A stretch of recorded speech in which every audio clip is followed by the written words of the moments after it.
Alhamdulillah, Alhamdulillahilladzi khalaqal mauta wal hayata liyabluwakum ayyukum ahsanu amala. Allahumma salli wa sallim ala nabiyyina Muhammadin wa ala alihi wa ashabihi ajma'in. Kama sallaita ala Ibrahim wa ala ali Ibrahim innaka Hamidum Majid. Telah pernah terlahir ke dunia ini seorang hamba Allah Subhanahu wa ta'ala yang diberikan kenikmatan dunia lebih daripada yang lain. Dia mendapatkan harta yang banyak, dengan mudah dia mengumpulkan berbagai macam perbendaharaan dunia, memiliki pembantu yang banyak, memiliki pengikut yang banyak, dan di saat itu semua manusia memandang kepadanya, mengaguminya, dan menginginkan supaya mereka juga bisa seperti sosok orang ini. Siapakah orang ini? Orang yang paling kaya di zamannya. Allah Subhanahu wa ta'ala menyebutkan di dalam Al-Quran, Inna Qaruna kana min qaumi Musa fabagha alaihim wa atainahu minal kunuzi ma inna mafatihahu latanu'u bil usbati ulil quwwah. Sesungguhnya Qarun adalah kaumnya Nabi Musa, tetapi dia berlaku zalim terhadap mereka, dan kami telah memberikan kepadanya perbendaharaan harta yang kunci-kuncinya sungguh berat untuk dipikul sejumlah orang yang kuat. Surah Al-Qasas ayat 76. Ialah Qarun, orang yang sangat kaya di zamannya. Dia adalah kaumnya Nabi Musa. Dalam ayat ini disebutkan bahwa kunci-kunci perbendaharaan hartanya saja itu harus diangkat oleh beberapa orang yang sangat kuat di zamannya. Lalu Allah Subhanahu wa ta'ala melanjutkan kisah Qarun ini, idza qala lahu qaumuhu la tafrah innallaha la yuhibbul farihin. Dan ketika kaumnya mengatakan kepadanya, jangan kamu berbangga diri, karena sesungguhnya Allah tidak menyenangi, tidak suka terhadap orang-orang yang membangga diri. Wabtaghi fima ataqallahu daral akhirah. Carilah bagaimana supaya kamu bisa bahagia di akhirat. Wala tansa nasibaka minad dunya, tapi jangan juga lupa nikmat yang Allah berikan bagianmu di dunia. Artinya bahwa nikmat dunia yang kamu kejar, yang kamu banggakan, bukan itu yang utama. Ma ahsanallahu ilaika, dan berbuat baiklah sebagaimana Allah sudah berbuat baik kepadamu. Wala tabghil fasada fil ar, dan janganlah kamu membuat kerusakan di buah bumi. Innallaha la yuhibbul mufsidin, karena sesungguhnya Allah tidak suka orang-orang yang membuat kerusakan. Lalu nasihat kaumnya ini dijawab oleh Qarun. Dia mengatakan, qala inna ma utituhu ala ilmin indi. Itu saya mendapatkan semua ini karena saya memiliki ilmu mengumpulkan harta, menjadi lupa bahwa semuanya itu rezeki adalah dari Allah Subhanahu wa ta'ala, dan tidak terkait bahwa orang yang lebih kuat, yang lebih pintar, yang lebih rajin, itulah yang harus kaya. Takdir menunjukkan bahwa banyak orang yang kerja keras, banyak orang yang pintar, tetapi tidak diberikan oleh Allah Subhanahu wa ta'ala kekayaan yang banyak. Tapi ada juga orang yang biasa-biasa saja, tetapi karena Allah menghendaki, maka dia memiliki harta yang banyak. Ini menunjukkan bahwa memang nikmat itu adalah berasal dari Allah Subhanahu wa ta'ala. Dan juga bukan berarti bahwa jika Allah memberikan nikmat dunia kepada seseorang, itu adalah tanda cinta Allah kepadanya melebihi daripada yang tidak diberikan. Bukan itu standarnya. Dan juga bukan berarti bahwa orang yang tidak terlalu mendapatkan nikmat dunia adalah orang yang dibenci oleh Allah Subhanahu wa ta'ala. Bukan demikian. Sahabat-sahabat Nabi, diantaranya memang ada yang kaya, ada juga yang miskin. Tetapi apakah seperti Bilal bin Rabah, Abu Dzar Al-Ghifari, mereka adalah orang-orang miskin, tetapi di hadapan Allah Subhanahu wa taala mereka mendapat tempat yang sangat mulia. Kalau kita mengatakan bahwa orang yang dikasihani, yang ditinggikan derajatnya oleh Allah Subhanahu wa taala adalah orang yang gampang mendapatkan kenikmatan dunia, maka Fir'aunlah orang yang paling dicintai oleh Allah Subhanahu wa taala. Tapi bukan demikian. Memang kehidupan dunia ini ada yang menganggap dalam Al-Qur'an, fa amma idza mabtalahu faqadara alaihi rizqahu fa yaqulu rabbi ahanan. Ada sementara orang menganggap bahwa apabila rezekinya dibatasi oleh Allah Subhanahu wa taala, lalu dia mengatakan Allah telah menghinakan saya. Bukan demikian. Dan sementara ada juga mungkin yang beranggapan dalam Al-Quran surah Al-Fajr, kalau ada orang yang dimudahkan urusannya, urusan dunianya, nikmat dunia dibukakan kepadanya, lalu dia menganggap bahwa saya telah dimuliakan oleh Allah Subhanahu wa taala.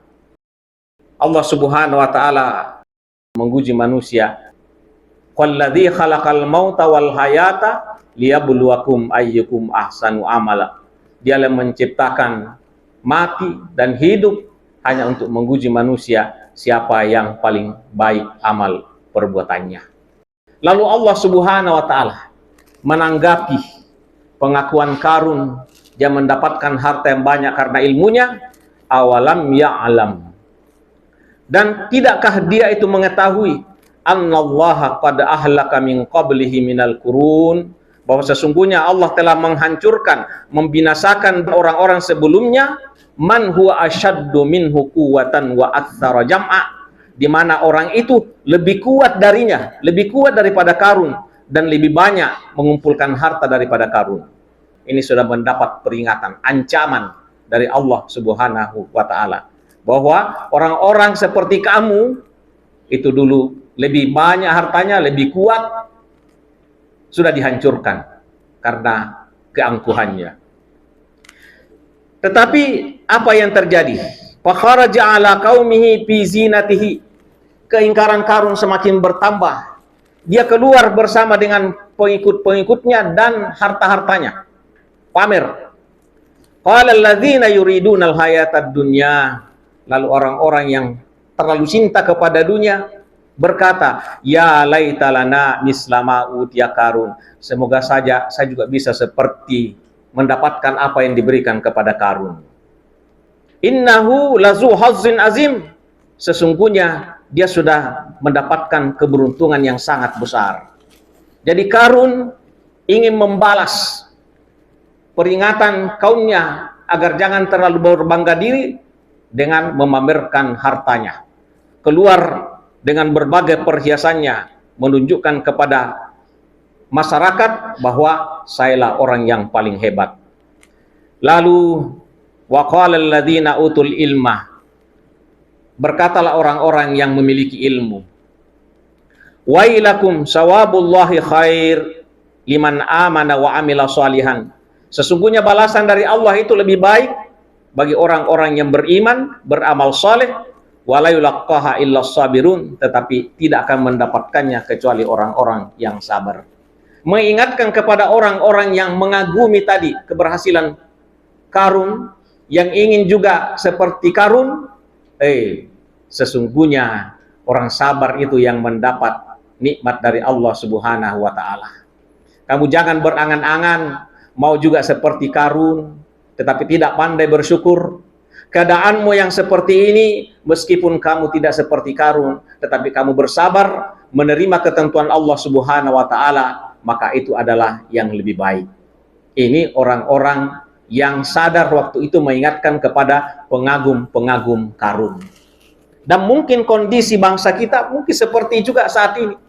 Beberapa masyarakat kita mungkin kagum dengan prestasi orang-orang yang capai walaupun dengan cara yang ilegal. Mengagumi.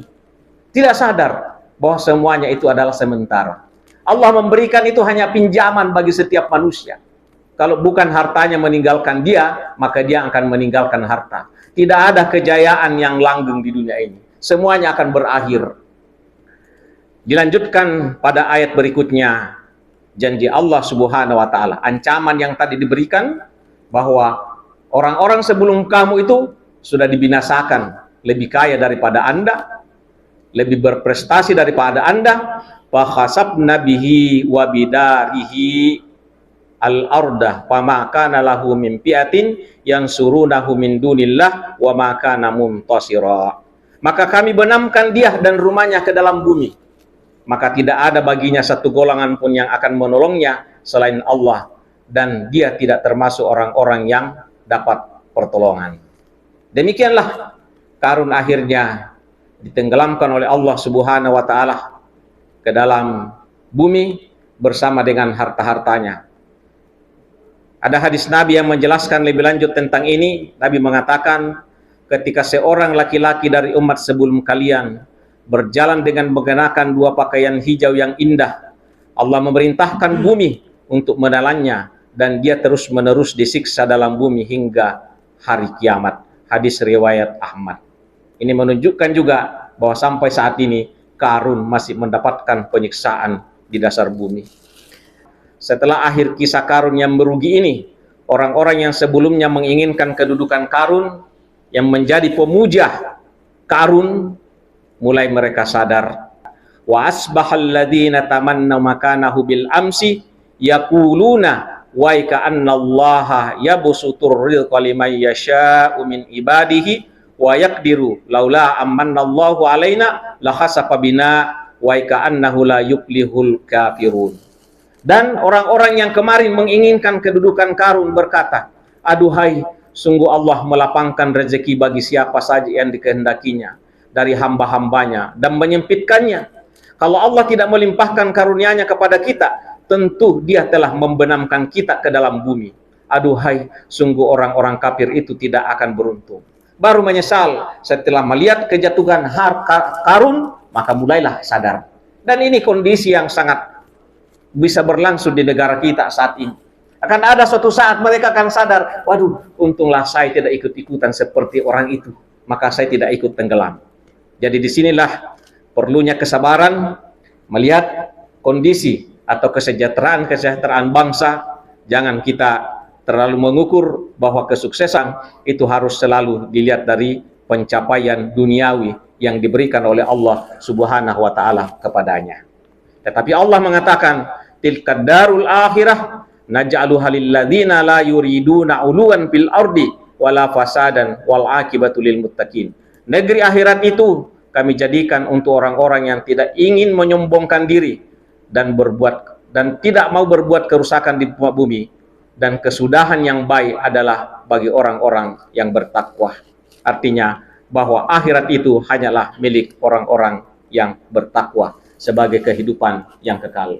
Pelajaran dari kisah Qarun ini semoga bisa memberikan motivasi kepada kita untuk selalu mengutamakan kehidupan akhirat, untuk selalu ingat bahwa dunia ini sesuatu yang sementara, bukan sesuatu yang harus dimiliki selamanya, bukan sesuatu yang harus dibanggakan, bukan selalu yang harus dicintai semata-mata, sehingga semua waktu, pikiran, energi, semuanya digunakan untuk mengejar dunia, padahal semuanya itu akan ditinggalkan, sementara akhirat menanti kita. Tetapi bukan berarti bahwa nikmat dunia kita lupakan, karena ayat yang dicantumkan oleh Allah Subhanahu wa taala yang saya bacakan tadi sebagai nasihat orang-orang alim kepada Qarun, wabtagi fi ma ataqallahu daral akhirah, tuntutlah, carilah apa yang Allah Subhanahu wa taala janjikan bagimu di akhirat, wala tansa nasibaka minad dunya, tapi jangan juga lupa bagianmu di dunia. Artinya bagian di dunia itu tidak disepelekan juga, karena memang ada namanya kenikmatan dunia. Barangkali contohnya seperti ini. Waktu mau berangkat ke Balikpapan, mungkin keluarga kita mengatakan atau teman kita mengatakan, kamu berangkat ke Balikpapan, tugas utamamu di sana adalah bekerja di kapal Timas DLB 01. Tetapi kalau ada waktu, ya jangan lupa juga jalan-jalan ke IKN. Tetapi bukan jalan-jalan ke IKN sebagai tujuan utama. Tujuan utama kita adalah harus bekerja di atas kapal. Tujuan hidup kita adalah bagaimana supaya kita selamat di akhirat, bahagia di akhirat. Tapi nikmat dunia juga ada, jangan dilupakan, tapi itu bukan tujuan utama. Barakallahu li wa lakum fil Qur'anil azim wa nafa'ni wa iyyakum bima fihi minal ayati wa zikril hakim wa taqabbala minni wa minkum tilawatahu innahu wal ghafurur rahim.